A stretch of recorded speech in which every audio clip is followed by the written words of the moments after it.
Welcome to Ilagan Whiteboard Friday, where we look at complex legal and compliance issues in a simple to do way. This series is brought to you by Ilagan, your partner and provider of end-to-end business services. Hello and welcome to Ilagan Whiteboard Fridays. Today we will look at how to form a limited liability partnership for an LLP.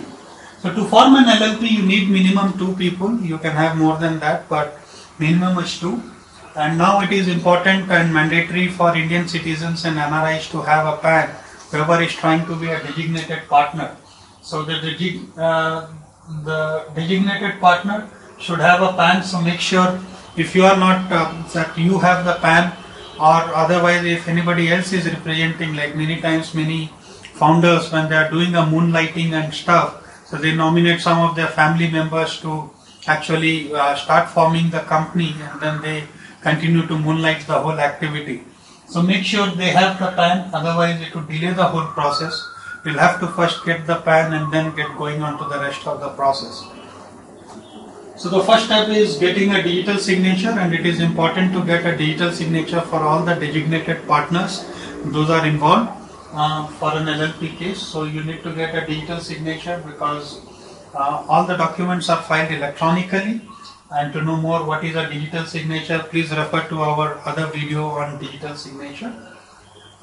Then we need to get a director identification number.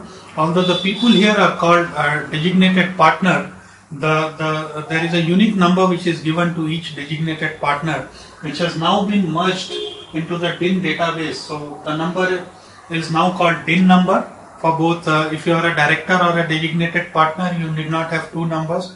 Only 1 number is good enough.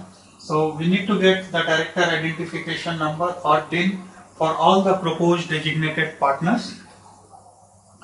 Then the name approval has to be taken. So the name approval, you should make sure that it is not very similar to any existing company or an LLP, and it should also properly reflect the line of business that you are doing. For example, if you are into a telecom, so you should look at ABC Telecom Private Limited, not something like say ABC Industries Private Limited, because that does not properly reflect your line of business. So the name should contain the proper line of business that you are doing, and the name, the brand name, the ABC part that I said should be very unique. It should not be very similar either by spelling or by phonetics, or it should not be very similar to any combinations of those words in numeric and stuff. To an existing company, or it should not be violating any trademarks and stuff like that. So once the name approval comes, then you should draft a proper LLP agreement.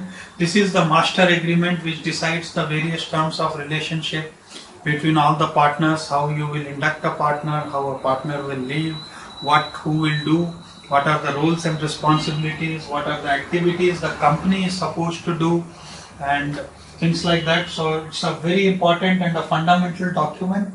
So you should draft the proper LLP agreement to get going. You should have an address where the company shall be registered. That is very important, because without a registered address, you have no government correspondence or stuff would come. So an address is important in the city wherever you want to register. So that's very important. You should file for incorporation. And once the incorporation is done, then you get a proper certificate of incorporation from the government, which is the day the certificate is issued. That's the day that your company is into existence. After that, you can start your business onto that company. You can start entering into agreements and stuff. And once the incorporation is done, then you can file for the LLP agreement needs to be registered with the ROC. So that's the time you should register. You have a time limit of 1 month there, otherwise there are penalties and stuff associated. So you should file for LLP agreement and also intimate who are going to be the designated partners, consent and stuff like that. So post incorporation, you should also go and get all the required business licenses, for example PAN, TAN, service tax, VAT, whatever is needed for your line of business.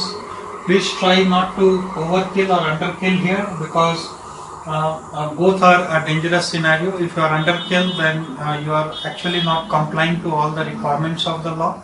And if you are overkilling, for example, a services company having a VAT registration or an excise registration, so you spend a lot of money and bandwidth to maintain the licenses, because every license comes with some formalities and some returns to be filed on a regular basis. So make sure you have all the required license so that you are fully compliant, and then continue to do your business. That's it. All the best for your new venture, and we wish you best of luck for your future venture. That's it on e-Lagan Whiteboard Friday today. Thanks for attending it. Feel free to drop us an email at support@elagan.com or check out our extensive knowledge base at elagan.com/kb. Thank you.